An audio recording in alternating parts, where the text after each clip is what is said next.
Mardi 29 novembre 2022, mesdames et messieurs, bonsoir. Vous êtes bel et bien dans votre émission Tour d'Horizon.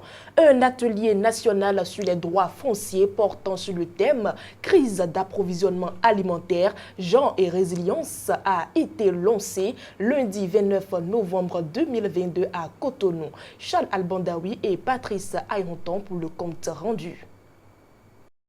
Au cœur de cet atelier national sur les droits fonciers organisé par la Fondation Konrad Adenauer se trouve la question de la crise d'approvisionnement alimentaire, genre et résilience. Le présent atelier national se veut un cadre de réflexion, d'analyse et de débat sur les grands défis du moment, notamment les crises géopolitiques régionales et les perturbations dans les chaînes d'approvisionnement alimentaire et leurs effets sur la vie économique et sociale des couches vulnérables, en particulier les femmes. Participent à cette assise des représentants de décideurs élus, de partis politiques, des producteurs et organisations des femmes agricultrices, des acteurs de la société civile, etc. En organisant cette activité, notre objectif est d'abord d'offrir un cadre de discussion, d'analyse et de débat entre les décideurs politiques et les acteurs de la chaîne d'approvisionnement alimentaire sur les défis des crises et les mécanismes d'adaptation pour assurer la résilience des communautés à la base et les femmes en particulier. Ensuite, informer, former et sensibiliser les différents acteurs de développement et décideurs politiques sur la nécessité de développer les capacités de résilience des femmes et leurs chances d'exercer et de faire valoir les droits fonciers pour contribuer à maintenir la disponibilité et la qualité des denrées alimentaires et réduire par ricochet la famine et la pauvreté. L'État béninois n'est pas insensible à cette préoccupation. À travers le ministère des Affaires sociales, diverses mesures d'accompagnement ont été prises pour améliorer la résilience des femmes. Le ministère est heureux de l'opportunité qui lui est offerte par la Fondation Konrad Adenauer de pouvoir participer à cet atelier afin de partager avec la société civile et les acteurs du monde agricole les mesures prises par le gouvernement, mais également de faire des propositions en vue de réduire encore plus la vulnérabilité des femmes. 3 communications et 2 panels ont meublé les travaux de cet atelier dont la pertinence est reconnue par les participants. Cet atelier s'ajoute aux nombreuses actions de la Fondation Konrad Adenauer pour qu'en milieu rural, les femmes jouissent vraiment des droits fonciers. Lancé ce mercredi 29 novembre 2022, il prend fin le 1er décembre 2022. La pub, c'est tout de suite sur Guérit TV Monde. Guérit TV Monde casse ses prix. Wow! Chers candidats aux législatives, profitez de cette opportunité que le leader des Web TV vous offre pour mieux faire connaître vos ambitions et le projet de société de votre parti politique. Et tout ceci à un prix défiant toute concurrence. Pour plus d'informations, appelez le service commercial au 00229 91 19 10 10. Guérit TV Monde, le leader des Web TV. En Côte d'Ivoire, 66 000 jeunes ont été insérés dans des milieux professionnels grâce au projet Emploi Jeunes et Développement des compétences. Cette performance réalisée par le gouvernement ivoirien émeut le Premier ministre Patrick Achi à l'occasion du lancement de la 3e phase du projet. Evelyne Dosso. À l'occasion du lancement de la phase 3 du projet Emploi Jeunes et Développement des compétences PGDEC qui a permis l'insertion de plus de 66 000 jeunes dans le tissu social, le ministre Patrick Achi s'est réjoui le 28 novembre 2022 des succès majeurs enregistrés par le projet. Selon le Premier ministre Patrick Achi, cette performance remarquable, en dépit d'un contexte et d'un environnement des plus difficiles, montre que le gouvernement n'a ménagé aucun effort durant une décennie pour faire de ce programme un maillon central du dispositif d'insertion professionnelle de la jeunesse ivoirienne. Et d'ajouter que le renchérissement du financement est le résultat de la bonne exécution du projet. C'est ce qui a motivé le triplement du financement accordé par la Banque mondiale qui passe de 50 millions de dollars pour la phase additionnelle à 150 millions de dollars pour cette phase 3 qui va permettre l'insertion de plus de 102 000 jeunes, a-t-il déclaré. Ceci en révélant que le PGDEC est l'un des meilleurs projets de la Banque mondiale en Côte d'Ivoire sur le continent. Le Premier ministre encourage par ailleurs la jeunesse à ne jamais abdiquer devant les difficultés. Autre réalité au Burkina Faso avec le peuple burkinabé qui s'est révolté contre les détracteurs du président de la transition, le capitaine Ibrahim Traoré, en se réunissant à la place de la nation de Ouagadougou. Un audio faisant état d'une tentative de coup d'État contre le capitaine Ibrahim Traoré circule depuis le 17 novembre 2022 sur les réseaux sociaux au Burkina Faso. Le bras financier de ce énième coup d'État serait un opérateur économique du pays selon l'audio. Et donc, le lundi 29 novembre 2022, des jeunes se sont regroupés à la place de Nation pour, disent-ils, dire non au coup d'État. Savane FM, un média du Burkina Faso, a parlé de cet audio. D'autres médias également en parlent. Cela veut dire que c'est vrai. En Afrique, on dit très souvent qu'il n'y a pas de fumée sans feu. Coup d'État dans un coup d'État, dans un autre coup d'État, on n'en veut plus, a répondu Suleiman Ouedraogo, un manifestant. Il a soutenu que leur présence à la place de la nation vise non seulement à dissuader les détracteurs du capitaine Ibrahim Traoré, mais aussi à dire au président de la transition qu'ils sont mobilisés derrière lui. Et de terminer, le pays a trop souffert. Avec ce président, on peut voir le bout du tunnel. On ne permettra à personne de toucher à un seul cheveu du capitaine. Le combat à mener, c'est contre le terrorisme, a-t-il ajouté. Et pour finir, au Togo, une nouvelle attaque terroriste faisant état d'une dizaine de morts a eu lieu la semaine écoulée dans la région de Tiwoli, située au nord-est du pays. Afin d'éviter d'autres attaques, le gouvernement a dépêché des militaires dans la zone. Evelyne Dossou pour les détails.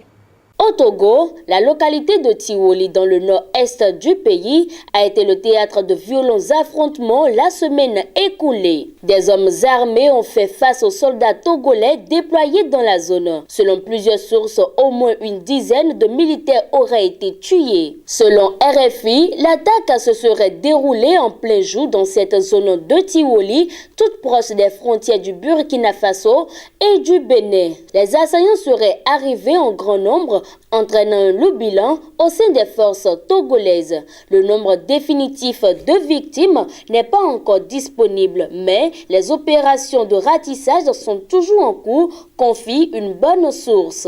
C'est sur cette information que nous mettons un terme à ce bulletin d'information. On se retrouve pour la suite de votre émission tout juste après cette pause.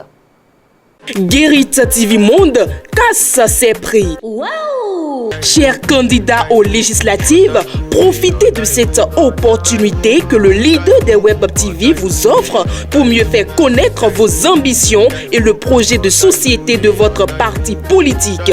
Et tout ceci à un prix défiant toute concurrence. Pour plus d'informations, appelez le service commercial au 00229 91 19 10 10. Guérite TV Monde, le leader des Web TV.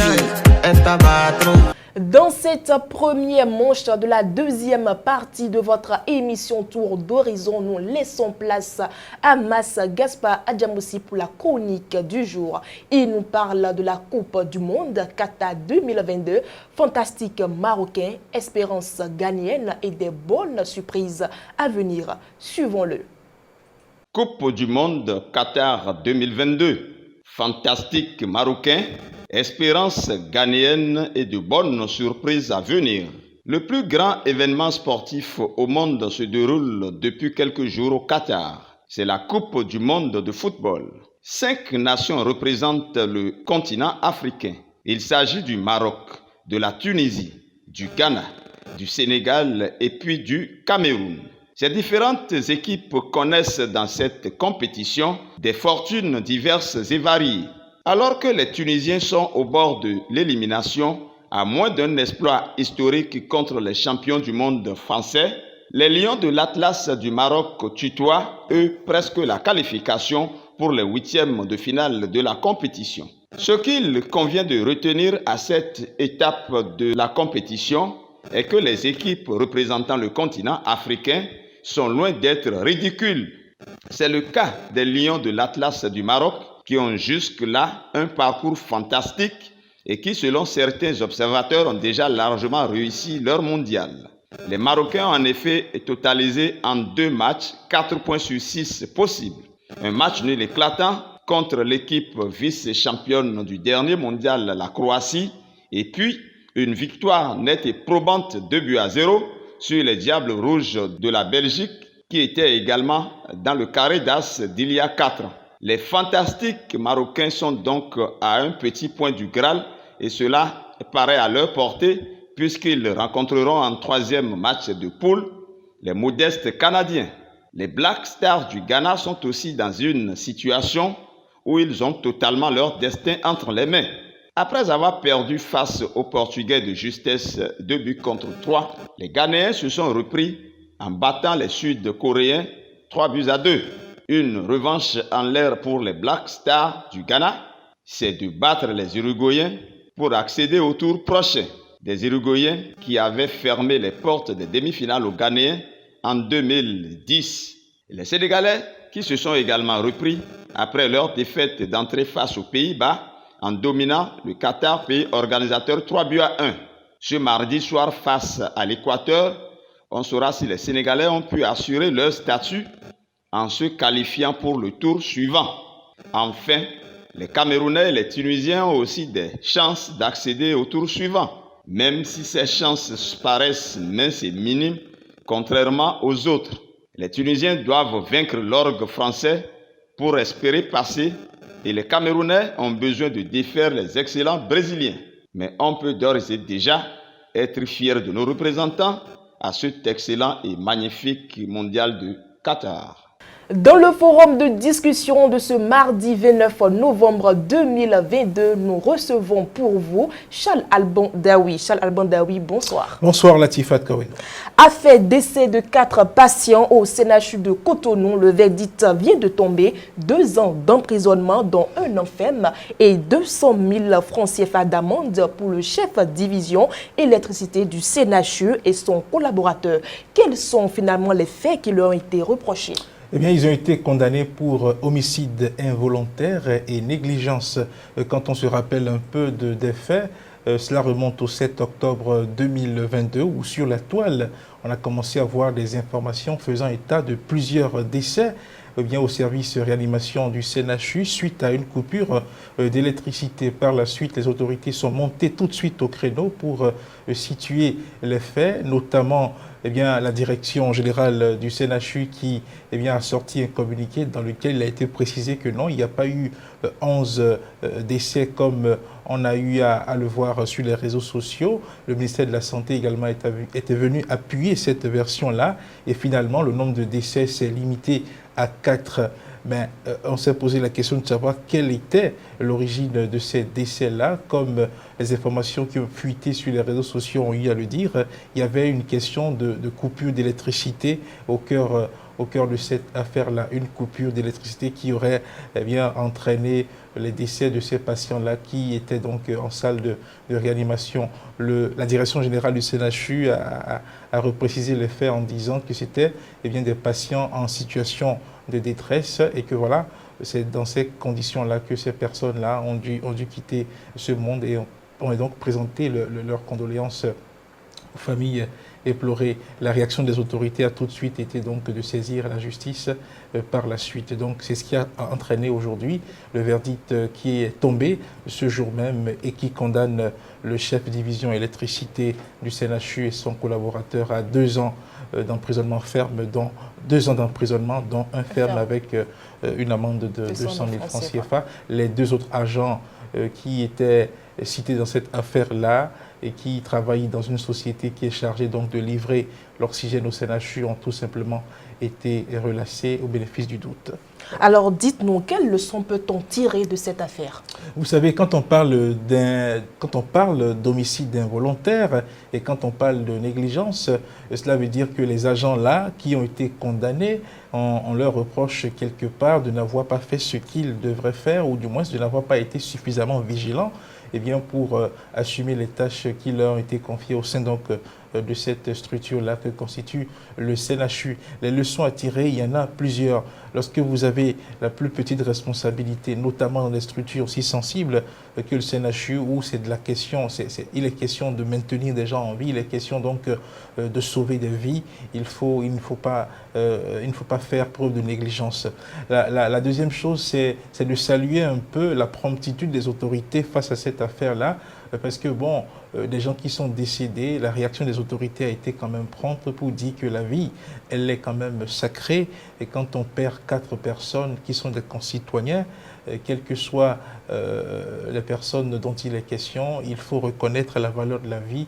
Et la réaction des autorités a été de dire ce n'est pas normal ce qui est arrivé. Le ministre de la Santé a dit c'est une situation grave.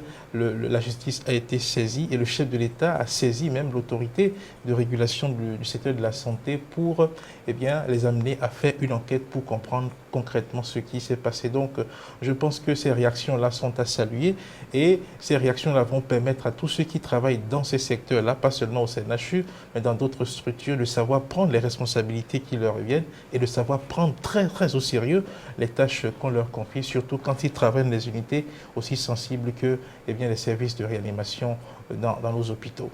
Merci à vous, Charles Alban Daoui. C'est moi qui vous remercie. Mesdames et messieurs, c'est la fin du forum de discussion de ce soir et c'est maintenant le moment pour nous de passer à la vidéo du jour.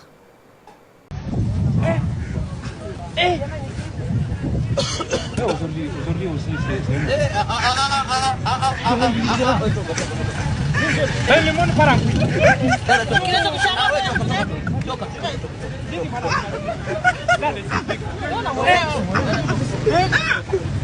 il n'a pas fini avec les filles, c'est les garçons maintenant qui...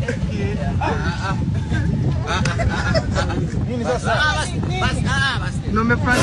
Ne regrette pas les rencontres que tu fais dans ta vie. Les bonnes personnes te donneront du bonheur. Les mauvaises personnes te donneront de l'expérience.